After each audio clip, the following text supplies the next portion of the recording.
where Governor Bello Matawalle of Zamfara State, northwestern Nigeria, has again secured the release of 10 kidnapped victims without ransom. The victims, who had been in captivity for over 3 months and 2 weeks, said they were abducted in the Gwaram community of Talata Mafara local government area of the state. Those released include the father of one of the abducted Jangebe schoolgirls, 4 women and 3 children. In a statement, the Commissioner for Security and Home Affairs in the state, Abubakar Dauran, said they were rescued without a ransom through the peace initiative of the administration. Dauran, who further said the state government will continue with the peace dialogue, noted that it is paving way for lasting peace in the state.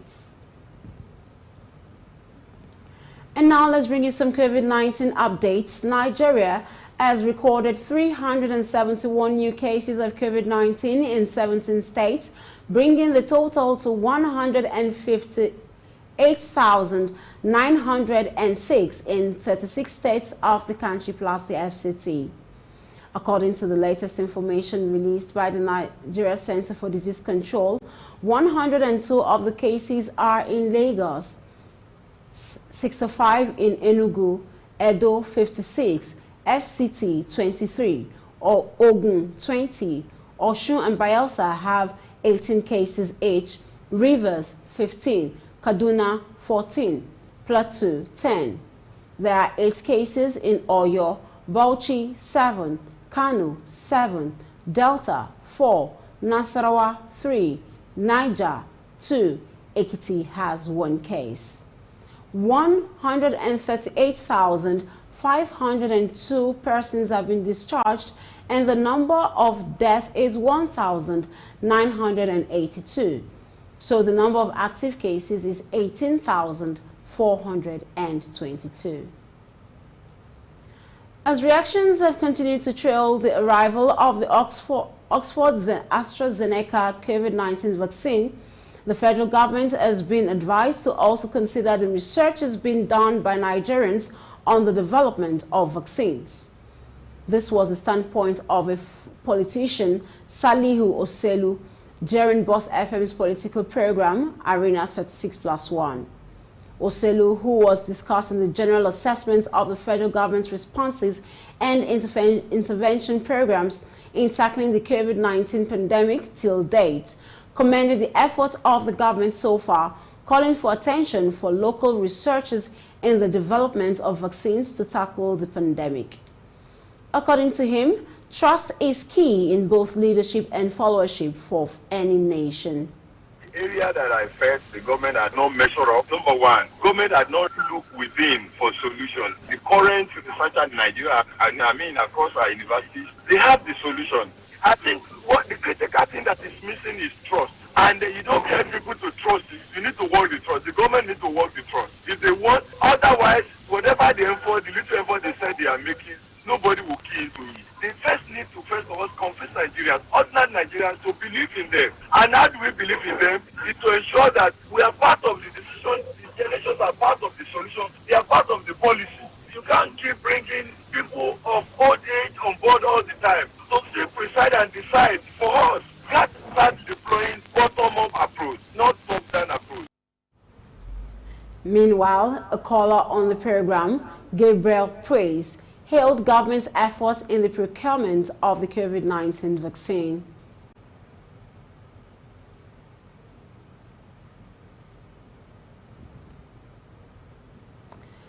Justice I.M. Sani of the Federal High Court sitting in Port Harcourt, Rivers State, has convicted and sentenced 2 false whistleblowers, Dominic Okem and Chukwunonso Iguano, on 2 months imprisonment each for conspiracy and giving misleading and false information.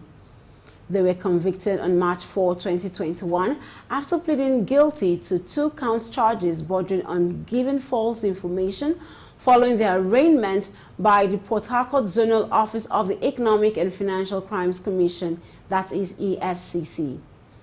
Based on their guilty plea, Prosecution Counsel F.O. Amama prayed the court to convict and sentence the defendants accordingly. The defense counsel E.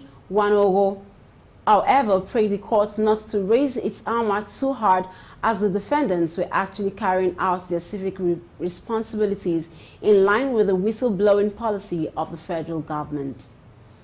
He regretted that the efforts to expose the proceeds of crime turned out otherwise. In his judgment, Justice Sani found Okem and Igwanu guilty as charged and convicted and sentenced them to 2 months imprisonment with an option of fine of 100,000 naira each. We move to other parts of Africa after this break. Do stay.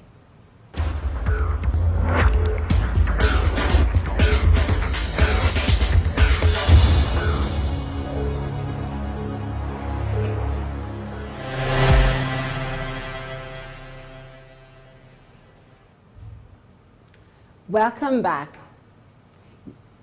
Now to Niger, where Niger's President Muhammadu Issoufou has won its year's $5 million Ibrahim Prize for achievement in African leadership for his work in promoting economic progress and joining regional efforts to subdue the threat of Islamist militants. Issoufou was first elected in 2011 and re-elected in 2016, but stepped down after serving 2 terms, unlike other African leaders.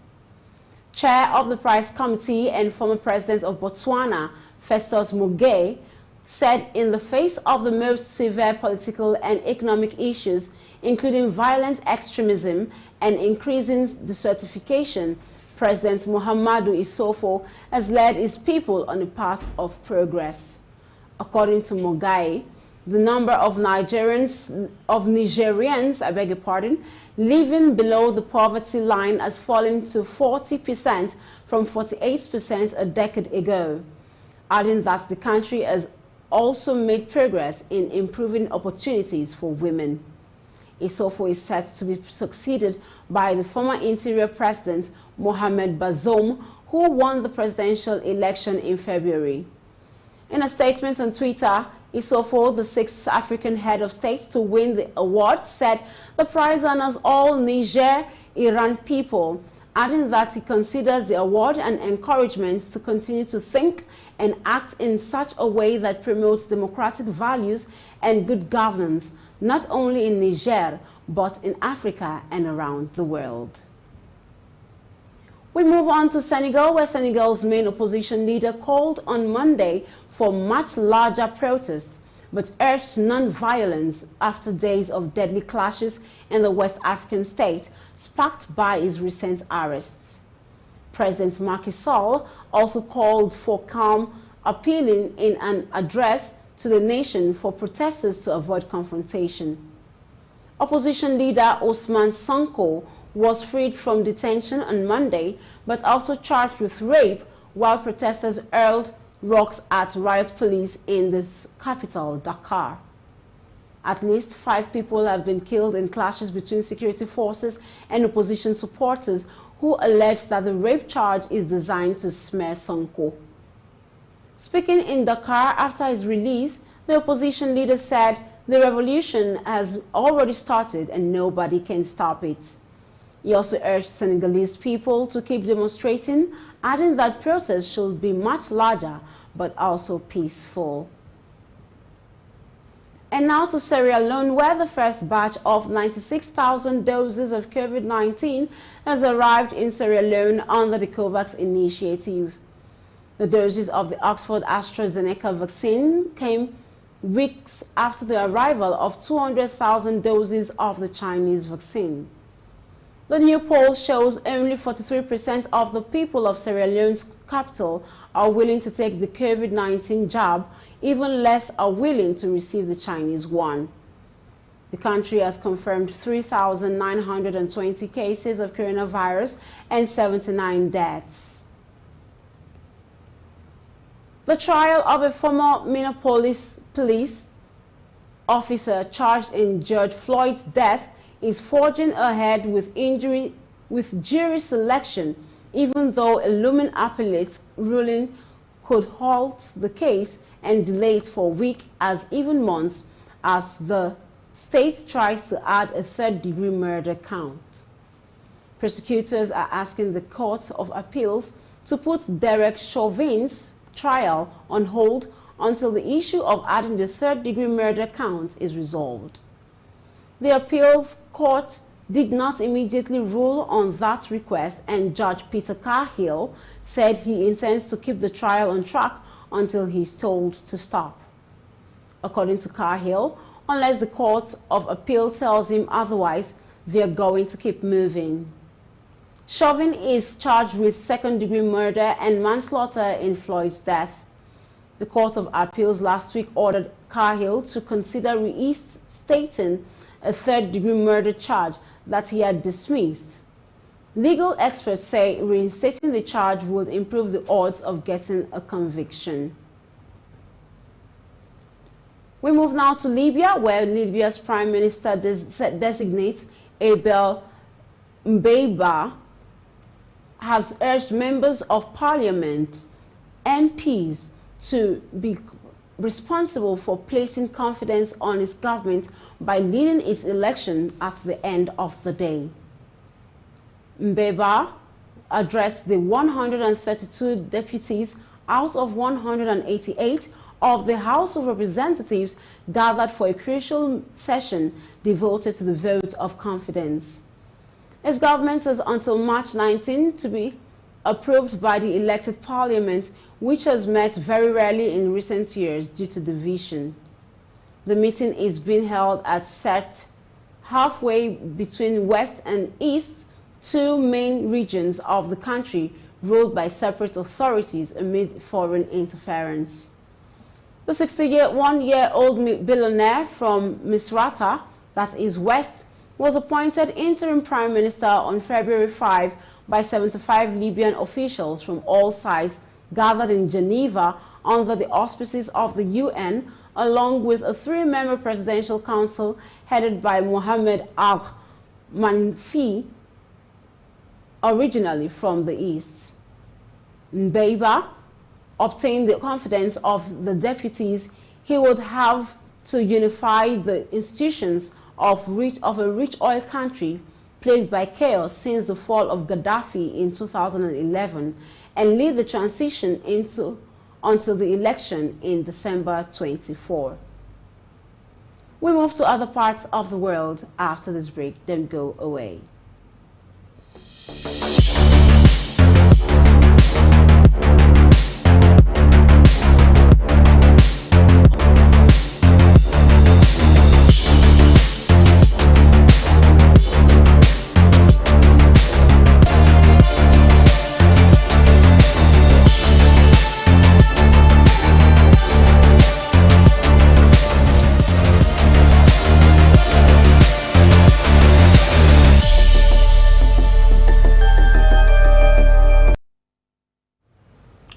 You're welcome back. You're still watching World Now at 4 on LINKSTVI International. Now to other parts of the world. Belgian police launched as an operation of unprecedented scale against organized crime today. The office told the media that about 200 searches mobilizing more than 1,200 police officers were carried out simultaneously throughout the country of 11.5 million people. The searches mainly took place in the region of Antwerp, and investigators focused on drug traffickers and a crime network with international connections. With thousands of shipping containers reaching Antwerp every day, the Belgian port city is one of Europe's main entry ports for cocaine. Trafficking in the city has led to a surge in violence recently, with gun battles and grenades attacks taking place.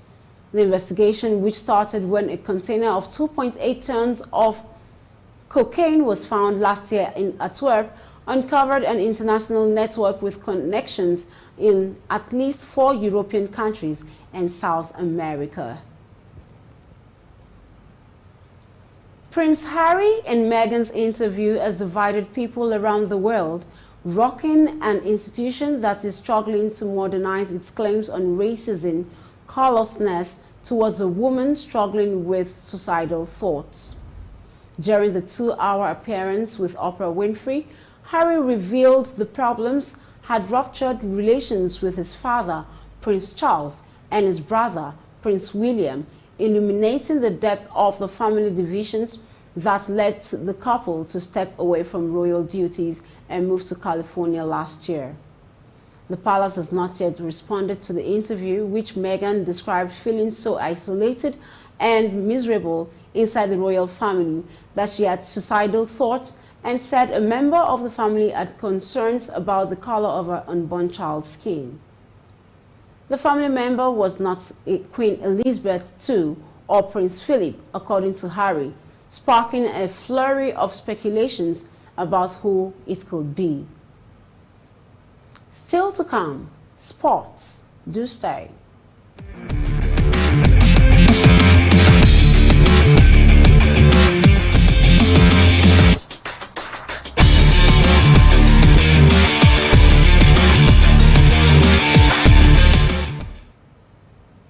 You're welcome back now to sports. UEFA suspended Romanian fourth official Sebastian Colțecu until the end of the season over his involvement in the sending off of Istanbul Başakşehir assistant coach Pierre Webber, which sparked a player walk-off in the Champions League. The match between Paris Saint-Germain and Istanbul Başakşehir in December was halted after 13 minutes following an argument on the touchline over a red card shown to Webber. It resumed the following day after the 4 officials were replaced. Webber accused the 4th official of referring to him using the word negro, which is the Romanian word for black. UEFA, in a statement, said Colțecu had been suspended for inappropriate behavior during the UEFA match for which he was appointed, and had been ordered to attend an educational program before June 30, 2021. Assistant referee Octavia Sover was also reprimanded for his role on the 9th and ordered to attend an educational program before June 30. The pair were found guilty of violating Article 11, subsection 1 of the UEFA disciplinary regulations, which deals with general principles of conduct and focuses on breaches such as those which bring the game into disrepute. And that's the world now at 4 on LINKSTVI International. But before we go, here are the headlines again. We told you that Nigeria has recorded 371 new cases of COVID-19 as vaccination continues. We also told you the Senegal opposition leader has urged protesters to come out massively and peacefully. Also on the news, Belgian police heated organized crime with hundreds of raids. And on sport, UEFA had suspended official involved in PSG and Başakşehir Champions League walk-off. Remember to visit us on Facebook at LINKSTVI, Instagram at LINKSTVI, Twitter at LINKSTVI. Our YouTube channel is at LINKSTVI. I am Peace Ogenegbawe. Thank you for watching.